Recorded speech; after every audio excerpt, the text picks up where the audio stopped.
In Louisiana's storm-battered bayou country, where ancient voices whisper through radio static, some mysteries vanish with the hurricane winds.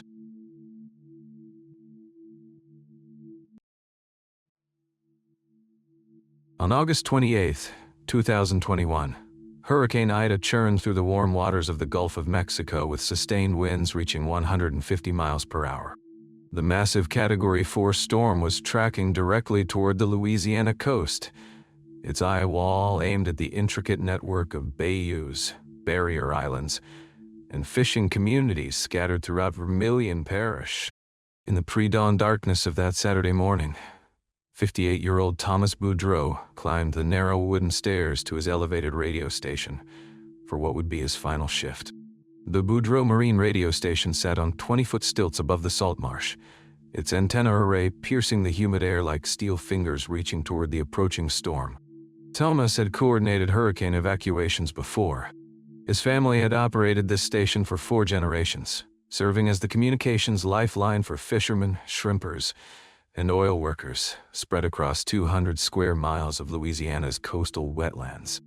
During Hurricane Laura in 2020, his radio guidance had helped coordinate the evacuation of over 300 people from remote fishing camps and offshore platforms. But this storm felt different. As Tomas powered up his equipment at 4:15 a.m., he noted something unusual in his station log. Electromagnetic interference patterns unlike anything he'd recorded before. The readings showed strange frequency fluctuations that seemed to pulse in regular intervals, almost like a heartbeat echoing through the radio spectrum. Coast Guard Station Grand Isle, this is Boudreaux Marine Radio, he transmitted on Channel 16, his voice carrying the distinctive Acadian accent of the bayou country. Beginning emergency coordination protocol. We got scattered communities from Pecan Island to Cypremort Point that gonna need assistance. The Coast Guard's response crackled back through the static. Roger, Boudreaux Marine. We show Ida making landfall in approximately 18 hours. Winds currently 140 and strengthening. As the morning progressed, Tomas fielded dozens of calls from fishing boat captains, platform workers, and families in remote camps deciding whether to evacuate. His station served as the nerve center for a community that had learned to read storms like others read books.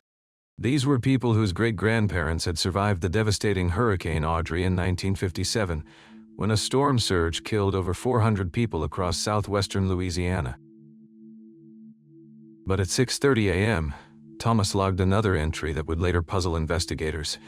Interference continuing on multiple frequencies. Pattern suggests artificial source, not atmospheric. Switching to backup monitoring protocols. Weather Service meteorologist Janet Habert, monitoring communications from the Emergency Operations Center in Lafayette, later recalled hearing Tomas's updates throughout the morning. He was completely professional, completely calm, she told investigators. But around 8 o'clock, I started hearing him test different frequencies, which was unusual. During an evacuation, you stay on the emergency channels. By 10 a.m., evacuation orders were in full effect for Vermilion Parish's coastal areas. Traffic crawled north on Highway 82 as families loaded pickup trucks with photographs, important papers, and whatever else they could carry.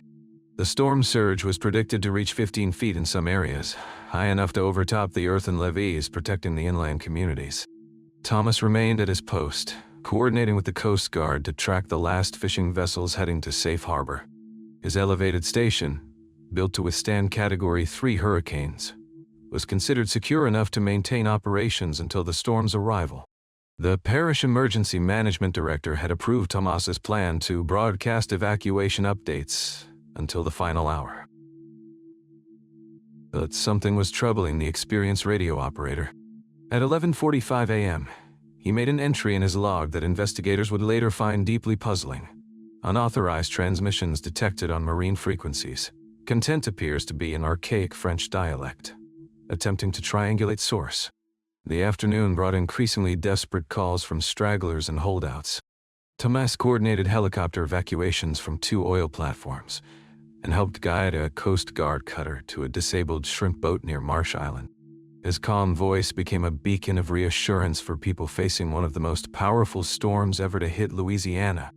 As evening approached and the outer bands of Hurricane Ida began lashing the coast with tropical storm-force winds, Tomas prepared for the long night ahead. He had enough supplies to last 72 hours, backup power systems, and direct communication links with emergency coordinators across the region. What he didn't have was any way to explain the increasingly strange radio phenomena that seemed to be following the storm's approach. His final daylight entry in the station log read simply, "Storm voices getting stronger. Something old is waking up out there." The last confirmed communication from Tomas Boudreaux came at exactly 2:47 a.m. on August 29, 2021. Coast Guard Communications Specialist Maria Santos was monitoring multiple emergency frequencies from the command center in New Orleans when Tomas's transmission crackled through the static-filled night. "Coast Guard, this is Boudreaux Marine." His voice came through clearly at first, then began to fade out with the electromagnetic interference that had been plaguing communications all night. "I got je peux entendre. Something on the old frequencies. Les voix anciennes. They're calling from the deep water." Santos immediately responded. "Boudreaux Marine, please repeat. You're breaking up. Switch to backup frequency." Tomas's voice returned, but now he was speaking rapidly in Cajun French. "Ils reviennent avec la tempête. The old ones, Papa always said they come with the big storms. Coast Guard, you need to... Écoutez-moi, listen to channel 43. Then the transmission cut to static. Santos tried repeatedly to raise Boudreaux Marine radio over the next hour, but received no response. With Hurricane Ida's eye wall approaching the coast and emergency calls flooding in from across the region, the Coast Guard was forced to prioritize active rescue operations over checking on communication stations. At 3:15 a.m., the eye of Hurricane Ida made landfall near Port Fortune with sustained winds of 150 miles per hour. The storm surge, pushed by winds that had barely weakened from the hurricane's peak intensity, swept across the coastal parishes like a moving wall of destruction. The Boudreaux Marine radio station, built to withstand major hurricanes, should have survived the storm easily. When Vermilion Parish Sheriff's Deputy Michael Thibodeau reached the station at first light on August 30th. He found the building intact and the radio equipment still running. But Tomas Boudreaux was gone. The coffee pot was still warm, Deputy Thibodeau wrote in his initial report. The logbook was open to the previous day's entries, and all the radio equipment was functioning normally. The emergency generator was running, the backup batteries were charged, and there was enough food and water for several more days. What made the scene even more puzzling was that the station appeared to have been secured from the inside. The steel storm shutters were latched from within, the door was locked with the deadbolt engaged, and there was no sign of forced entry or struggle. The only access to the elevated building was a single staircase, and the storm surge had receded hours before Deputy Thibodeau's arrival. Investigators later determined that someone had been operating the radio equipment throughout the night, even after Tomas's final transmission. The station's digital logging system showed continuous activity on multiple frequencies until approximately 6 a.m., well after the hurricane had passed.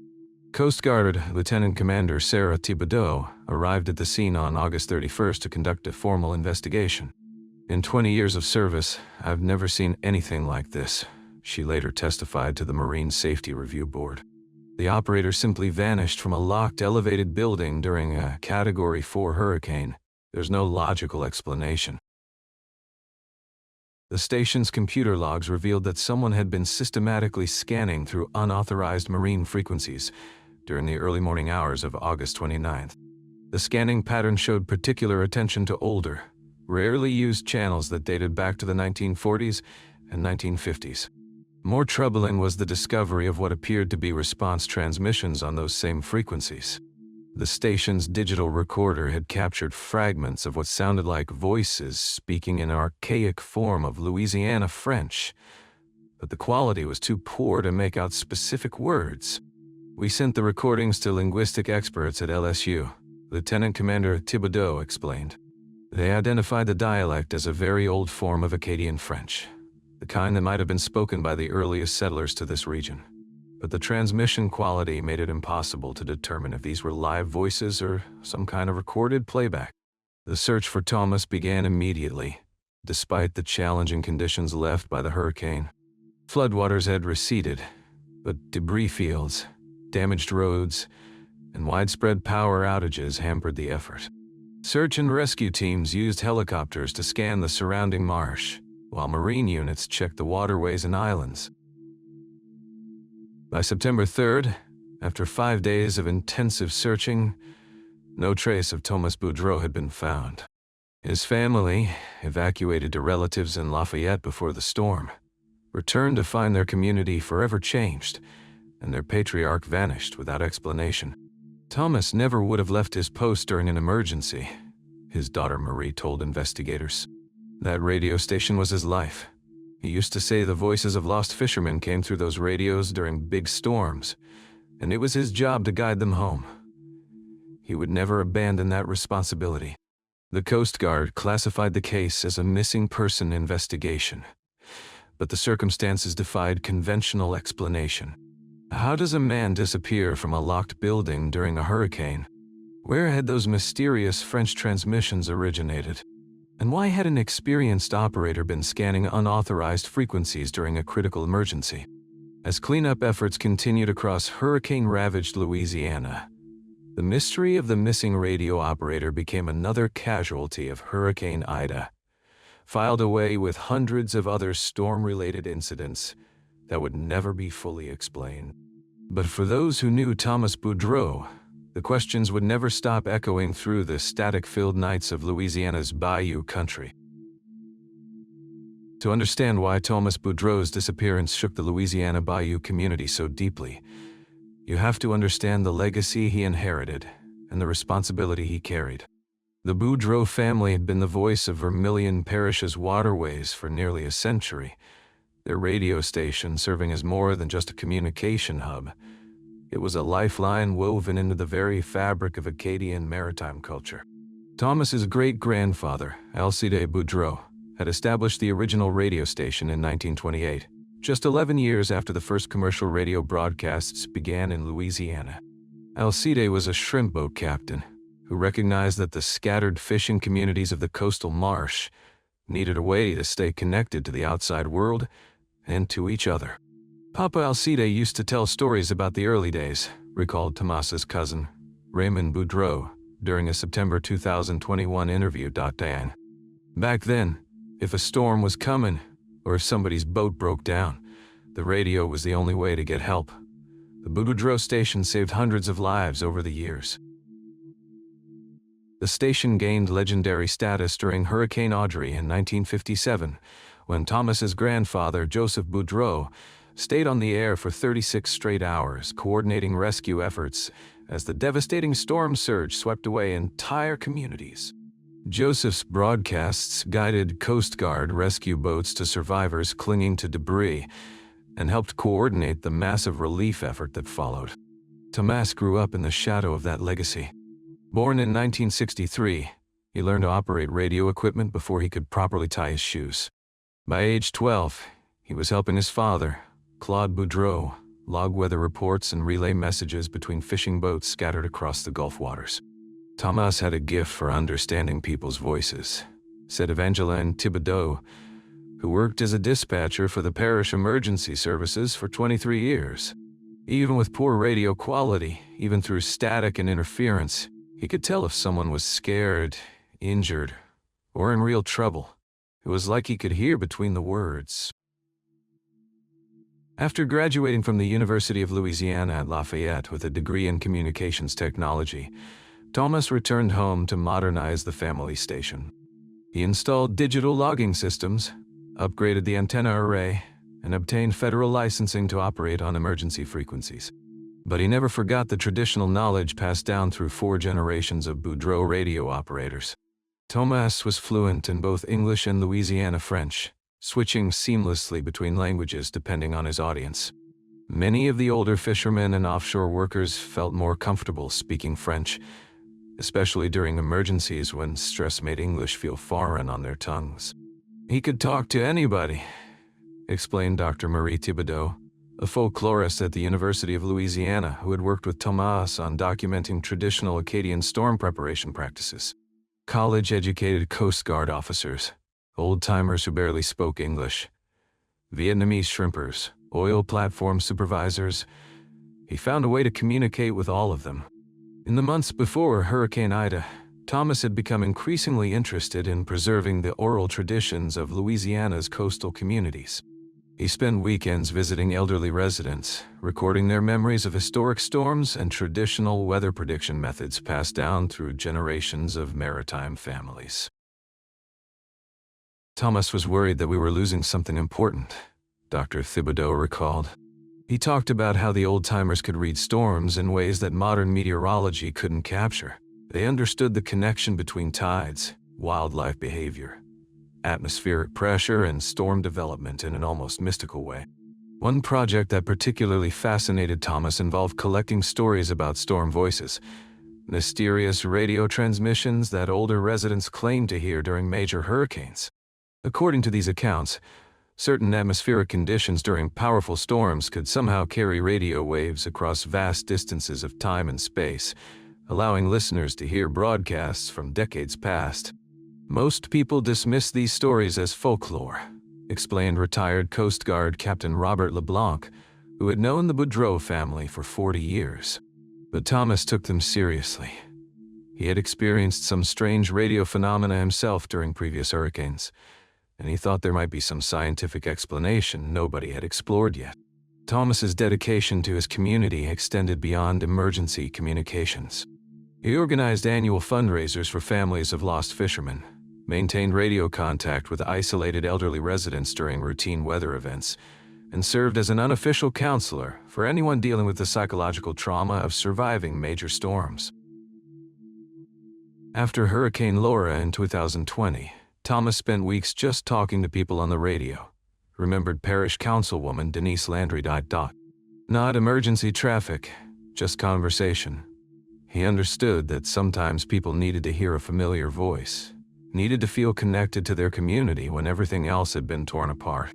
The Boudreaux Marine radio station served approximately 200 square miles of coastal wetlands, from the Atchafalaya River Delta in the east to the Texas border in the west. This territory included dozens of fishing camps, several oil and gas facilities, Native American tribal lands, and countless families living in remote areas accessible only by boat. For these scattered communities, Tomas wasn't just a radio operator. He was a trusted friend, a reliable voice in the darkness, and a keeper of cultural traditions that connected them to their ancestors. His disappearance left not just a communication gap, but a wound in the social fabric of Acadian Louisiana. "You have to understand," said Marie Boudreaux, Tomas's daughter. "My father didn't just work at that radio station. He was the radio station.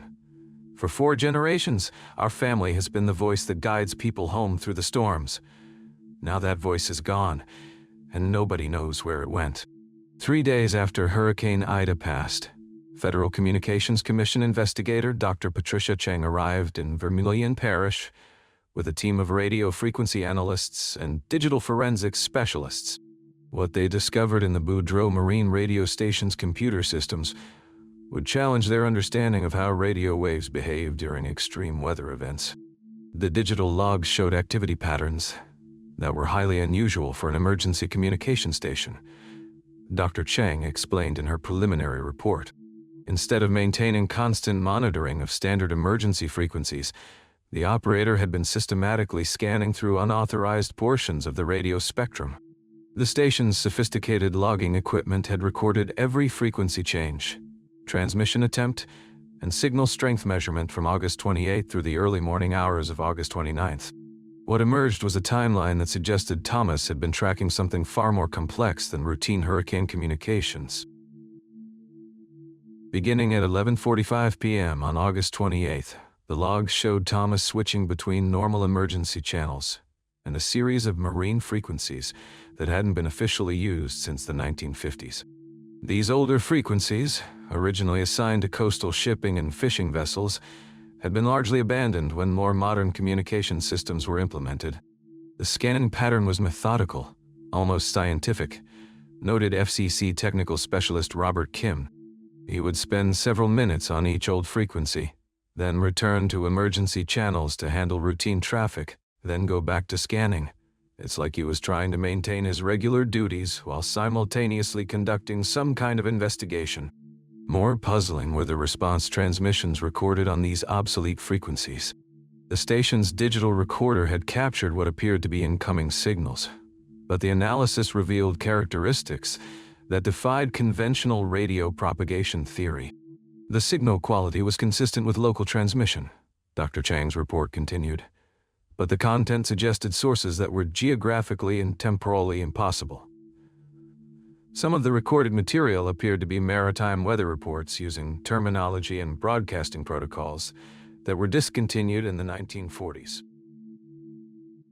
Coast Guard Electronics Technician Chief Manuel Rodriguez, called in to analyze the marine radio equipment, found evidence that Tomas had deliberately reconfigured several transmitters before his disappearance. He modified the antenna tuning systems to optimize reception on those old frequencies, Rodriguez explained. This wasn't random experimentation. He knew exactly what he was looking for. Perhaps most disturbing was the discovery of automatic logging software that Tomas had apparently installed without authorization.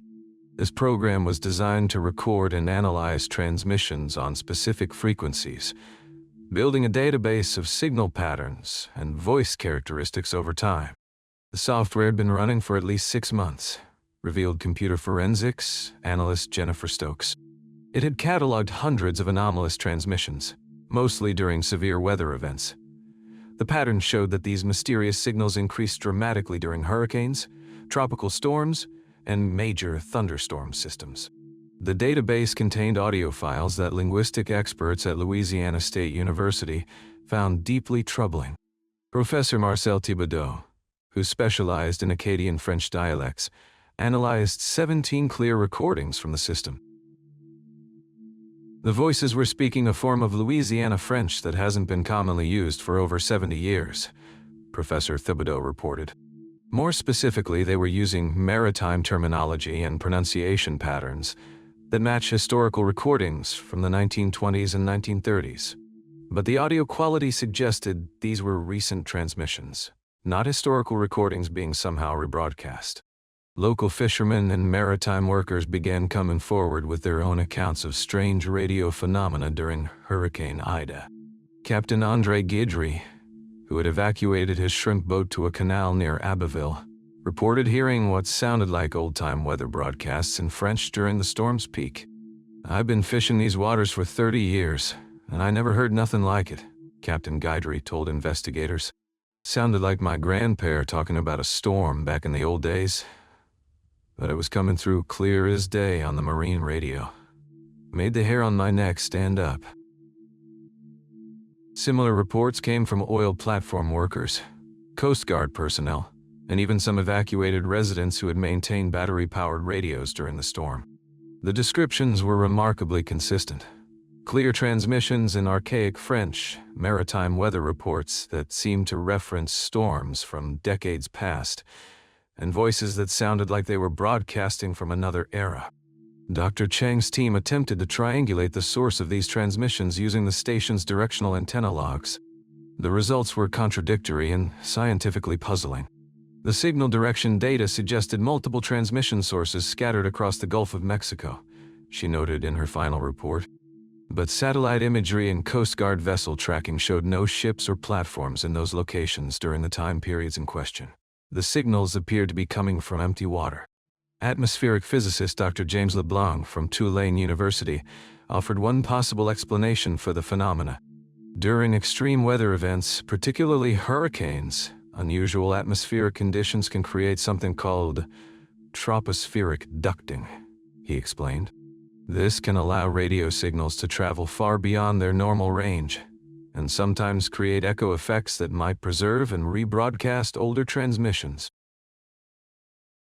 But even Dr. LeBlanc admitted that this theory couldn't fully explain the consistent pattern of French-language maritime broadcasts that seemed to follow major storms along the Louisiana coast. The scientific literature doesn't support the idea that atmospheric conditions can preserve decades-old radio transmissions and replay them during similar weather events, he acknowledged. We're dealing with phenomena that our current understanding of radio propagation can't adequately explain. As the FCC investigation continued, one question remained central to understanding Tomas Boudreaux's disappearance. What had he discovered about these mysterious transmissions that compelled him to abandon his emergency duties during a Category 4 hurricane? The answer, investigators realized, might be hidden somewhere in the static-filled recordings that continue to emerge from Louisiana's storm-battered airwaves. Dr. Marie Thibodeau had been documenting Acadian maritime traditions for over 20 years when investigators contacted her 3 weeks after Tomas Boudreaux's disappearance. As the leading historian of Louisiana's French-speaking communities, she had worked closely with Tomas on a project that few outsiders knew about. Tomas was more than just a radio operator, Dr. Thibodeau explained from her office at the University of Louisiana at Lafayette. He was a keeper of old knowledge. For the past 2 years, he had been helping me record the oral histories of elder fishermen, particularly their stories about what they called les voix de la tempête, the voices of the storm. According to Dr. Thibodeau, these weren't ghost stories or folklore. They were detailed accounts passed down through generations of Acadian fishermen who claimed to hear specific radio frequencies during major storms. Frequencies that broadcast in archaic French dialects, providing weather warnings that proved remarkably accurate. The elders would tune their radios to these frequencies during hurricanes, she continued. They claimed the voices belonged to fishermen who had died in the great storms of the past. Hurricane Audrey in 1957, the last island hurricane of 1856. Tomas was fascinated by this. He had the technical knowledge to investigate what the elders were hearing. The project had taken on new urgency in recent months, due to growing tensions over offshore wind development. Federal plans to construct wind farms in the Gulf waters had divided the Vermilion Parish fishing community. While some welcomed the economic opportunities, others feared the destruction of traditional fishing grounds that had sustained Acadian families for generations. Tomas was caught in the middle, explained Captain Jules Broussard, a third-generation shrimper whose family had known the Boudreaux family for decades. The wind company people, they come around offering money, talking about progress. But they don't understand what they're taking away. These waters, they're not just fishing grounds. They're our history. Broussard spoke in the mixture of English and French common among older Acadians, his weathered hands gesturing toward Vermilion Bay. Tomas, he understood. His grandpère, he lost 2 brothers in Hurricane Audrey. Tomas grew up hearing those stories. He knew the water had memory. Federal investigators struggled with these cultural complexities. Many community members, particularly the elderly, preferred speaking French and viewed outside authorities with suspicion rooted in centuries of displacement and cultural suppression. Language barriers complicated interviews, and some families simply refused to speak with investigators at all. There's a resistance here that goes beyond normal small-town insularity, noted FBI agent Patricia Melancon, who had been brought in specifically because of her Louisiana background and French language skills. These communities have survived by protecting their own. They don't trust easily, especially when federal agencies are involved. Agent Melancon discovered that Tomas had been documenting more than just radio phenomena. His computer contained extensive notes about the environmental impact studies for the proposed wind farms, including detailed maps of traditional fishing areas and migration patterns of marine life. Some entries suggested he had been in contact with environmental groups opposing the development. More intriguingly, Tomas's notes referenced frequency patterns consistent with traditional storm warnings and mentioned specific coordinates in the Gulf where he planned to test the old knowledge against modern technology. His final entries, dated just days before Hurricane Ida, included calculations for radio propagation during extreme weather events. He was trying to bridge 2 worlds, Dr. Thibodeau reflected. The scientific and the traditional. Tomas believed the old fishermen were picking up something real on those frequencies. Not supernatural voices, but some kind of atmospheric phenomenon that our ancestors learned to interpret as storm warnings. The cultural tensions reached beyond environmental concerns. Some community elders suggested that Tomas's disappearance was connected to his role as a cultural preservationist. In their view, outside forces, whether corporate or governmental, had reason to silence someone documenting traditional knowledge that could complicate development plans. "They want our water, our land," said Evangeline Comeau, an 89-year-old whose family had operated a fishing camp in the area since the 1920s. "But they don't want our voice. Tomas, he was our voice on the radio. Maybe someone decided to make that voice quiet." Others in the community pushed back against such theories, arguing that Tomas was a dedicated professional who would never abandon his post during an emergency, regardless of outside pressures. But even his defenders struggled to explain his disappearance in conventional terms. As the weeks passed, another layer of cultural complexity emerged. Some of the older fishermen began sharing stories they had previously kept private, accounts of strange radio phenomena that went back generations, predating modern broadcasting technology. These stories described voices in the water, sounds carried on storm winds, and warnings that came through the static when death approached. "My grandpère used to say the Gulf remembers everything," explained Captain Paul Hebert, one of the last fishermen to speak with Tomas before the hurricane. "Every boat that went down, every man who didn't come home, during the big storms, all that memory comes back up to the surface." As investigators worked to navigate these cultural currents, one fact became increasingly clear. Tomas Boudreaux had been operating at the intersection of tradition and modernity, science and folklore, community loyalty and professional duty. Whether that intersection had somehow led to his disappearance remained an open question, but it was becoming impossible to understand the case without understanding the deeper currents flowing through Vermilion Parish's Acadian community. The voices of the storm, it seemed, were not the only mysteries hidden in the Louisiana bayou. Hurricane Ida made landfall at Port Fourchon on August 29, 2021, with sustained winds of 150 miles per hour. By the time the storm moved inland, it had transformed Vermilion Parish into a landscape of twisted metal, flooded roads, and damaged communications infrastructure. The hurricane that had prompted Tomas Boudreaux's final transmission now became the greatest obstacle to finding him. Sheriff's deputies couldn't reach the Boudreaux Marine radio station until September 2nd, 4 days after the storm. The access road had been blocked by downed power lines and debris from a collapsed seafood processing plant. When investigators finally arrived, they found the elevated station building structurally intact, but surrounded by a changed landscape. The storm surge had moved everything around, reported Deputy Amanda Tran, who led the post-hurricane site investigation. Boats that had been moored a quarter-mile away were now sitting in the middle of what used to be a marsh. If there had been any physical evidence of what happened to Tomas, the hurricane had scattered it across 3 parishes. The radio station itself presented a puzzle. While the main communications equipment had continued operating throughout the storm, several pieces showed signs of intentional modification that hadn't been noted in earlier inspections. Frequency dials had been preset to unusual channels, and someone had bypassed normal safety protocols that would have shut down transmission during dangerous electrical activity. Most unsettling, the station's backup generator had been programmed to run indefinitely, with enough fuel stored to operate for weeks. Either Tomas was planning for an extended emergency operation, noted Coast Guard technical specialist Robert Chen, or someone wanted that station to keep broadcasting long after he was gone. The hurricane's aftermath revealed another complication. The evacuation Tomas had been coordinating had succeeded almost flawlessly. Despite losing contact with the marine radio station at 2:47 a.m., Coast Guard units and local emergency services had managed to evacuate over 2,000 people from barrier islands and isolated fishing communities.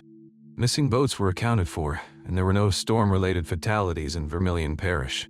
From an operational standpoint, Tomas's disappearance didn't compromise the evacuation, explained Coast Guard Captain Linda Martinez during a press briefing on September 15.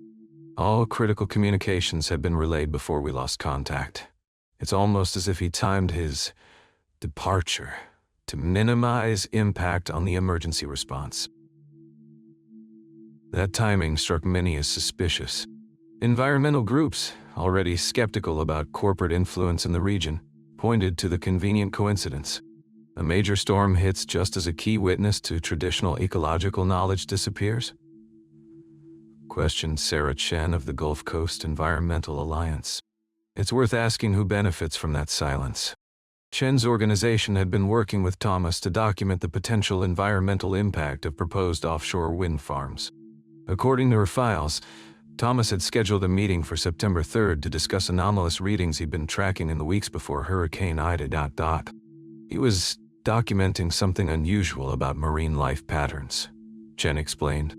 Dolphins and other species were behaving differently near the proposed development sites. Tomas thought it might be related to seismic surveys being conducted by the wind energy companies. Industry representatives vigorously denied any connection between their operations and Boudreaux's disappearance. Mr. Boudreaux was a respected member of this community, stated Gulf Atlantic Energy spokesperson Michael Torres. Any suggestion that our legal, permitted activities had anything to do with his disappearance is both baseless and offensive. Yet, questions persisted. On September 8th, an anonymous caller contacted the Vermilion Parish Sheriff's Office claiming to have seen lights moving around the radio station during the height of the storm. The caller, whose voice suggested an elderly Acadian speaker, described the lumière qui dansent, dancing lights, around the station building between 3 a.m. and 4 a.m. on August 29th. I was securing my boat at the marina, the caller said in accented English. I know I should have been in shelter, but I had to save what I could. That's when I saw them. Lights that moved like people carrying lanterns, going up and down those station stairs like the storm was nothing. The caller refused to provide a name or meet with investigators, hanging up when pressed for details. Similar anonymous reports trickled in over the following weeks, describing unusual activity at the station during the storm. None could be verified, and the damaged landscape made forensic investigation of the claims impossible. By mid-September, the investigation had developed three primary theories. The first suggested voluntary disappearance, that Tomas had used the hurricane as cover to leave his life behind, possibly due to pressure related to the offshore development controversy. The second proposed industrial sabotage or intimidation gone wrong, with Tomas's environmental activism making him a target. The third, favored by some community members, suggested a connection to traditional Acadian beliefs about storm spirits and the mysterious radio frequencies Tomas had been investigating. None of the theories fully explained the evidence. The voluntary disappearance theory couldn't account for Tomas abandoning his post during a life-threatening emergency, an action completely contrary to his character and professional ethics. The industrial sabotage theory lacked concrete evidence of corporate wrongdoing or direct threats, and the cultural explanation, while resonant with local beliefs, offered no practical mechanism for a person to simply vanish from a locked building. As September turned to October and the community began rebuilding from Hurricane Ida's devastation, the mystery of Tomas Boudreaux's disappearance settled into the landscape like another piece of storm debris, visible, puzzling, and seemingly permanent. The questions would only deepen as investigators continued their search for answers that seemed as elusive as the storm voices Tomas had been tracking. More than 2 years after Hurricane Ida swept through Vermilion Parish, the mystery of Tomas Boudreaux's disappearance remains as unsolved as the day he vanished from his radio station. The case file, now spanning over 400 pages, contains witness statements, technical analyses, and theories that range from the practical to the profound, yet no single explanation satisfies all the evidence. The investigation officially remains open under the Vermilion Parish Sheriff's Office, though active leads have been exhausted. Sheriff Raymond Hebert acknowledged the challenges in a statement issued on the second anniversary of Boudreaux's disappearance. We followed every credible lead, interviewed hundreds of people, and consulted with federal agencies and technical experts. The case defies easy answers, but we haven't given up. 3 primary theories have emerged from the investigation, each with compelling elements and troubling gaps. The voluntary disappearance theory gained support from financial investigators who discovered that Tomas had been quietly liquidating assets in the months before Hurricane Ida. He had sold his boat, closed a savings account, and transferred ownership of family property to his elderly aunt. People planning to disappear often arrange their affairs first, noted FBI behavioral analyst Dr. Patricia Russo. But they rarely choose a Category 4 hurricane as their exit strategy. Proponents of this theory suggest that mounting pressure over the offshore wind development controversy had made Tomas's position untenable. Caught between community expectations and potential federal or corporate pressure, he may have chosen to vanish rather than compromise his principles or his people. The theory also explains the careful preparation of the radio station for extended autonomous operation, ensuring critical services would continue even in his absence. However, the voluntary disappearance theory struggles with Tomas's character. "He was the most duty-bound person I knew," insisted his cousin, Marcel Boudreaux. During Hurricane Rita, he stayed at that station for 60 straight hours. The idea that he would abandon people during Ida is impossible. The industrial sabotage theory focuses on the offshore wind development tensions and Tomas's environmental documentation. Investigative journalist Claire Tompkins, who has covered the case extensively, uncovered evidence of aggressive corporate tactics in similar disputes across the Gulf Coast. Companies developing offshore wind projects have faced significant opposition from traditional fishing communities, Tompkins explained. In several cases, key community voices have been silenced through intimidation or economic pressure. This theory suggests that Tomas's research into traditional ecological knowledge posed a threat to development plans. His documentation of marine life patterns and traditional storm warning systems could have provided scientific backing for environmental challenges to the projects. If corporate interests arranged his disappearance during the hurricane, it would eliminate a key witness while providing natural cover for the act. Yet no direct evidence connects any corporation to Boudreaux's disappearance. Federal investigators found no communication suggesting threats or attempts at intimidation. "We looked hard at this angle," confirmed Agent Patricia Melancon. "The companies involved have been cooperative, and their employees account for each other during the relevant time period." The third theory, embraced by some community members but dismissed by investigators, connects Tomas's disappearance to the traditional Acadian beliefs he had been documenting. Elder fishermen speak of les gardiens des eaux, the guardians of the waters, who protect traditional knowledge from those who would exploit it. According to this interpretation, Tomas didn't disappear but was called to join the guardians, taking with him the sacred knowledge of storm frequencies and marine wisdom that outsiders sought to commodify. "Some knowledge is too important to be bought and sold," explained 91-year-old fisherman Auguste Landry. Maybe Tomas understood that. This cultural theory gains unexpected support from ongoing strange phenomena at the radio station. The new operator, Coast Guard veteran Lisa Chen, reports that the equipment occasionally broadcasts brief transmissions in archaic French dialects, transmissions that appear on no schedule and can't be traced to any terrestrial source. "It happens maybe once a month," Chen explained. "Usually during storms or high-pressure weather events. The voice sounds like Tomas, but speaking older French than anyone uses today. The transmissions last maybe 30 seconds, then the equipment returns to normal operation." Acoustic analysis of these recordings proves inconclusive. The voice patterns show similarities to Tomas Boudreaux, but the archaic vocabulary and pronunciation suggest either an elaborate hoax or something beyond conventional explanation. Dr. Maria Thibodeau continues her research into traditional Acadian maritime knowledge, now complicated by the loss of her primary collaborator. "Tomas was helping bridge the gap between ancestral wisdom and modern science," she reflected. "His disappearance represents not just a personal tragedy, but a cultural loss that may never be recovered." Environmental groups maintain pressure on offshore development projects, though without Tomas's documentation, their challenges lack the scientific backing they once hoped to provide. The proposed wind farms remain in regulatory review, their fate dependent on federal environmental assessments rather than traditional ecological knowledge. Meanwhile, the Vermilion Parish fishing community continues its ancient relationship with the Gulf waters, guided by knowledge passed down through generations and supplemented by modern technology. The marine radio station operates efficiently under its new management, but old-timers note that something essential was lost when Tomas Boudreaux vanished into Hurricane Ida. Perhaps that's the most unsettling aspect of this case. Not just the absence of answers, but the sense that the questions themselves may be more complex than conventional investigation can address.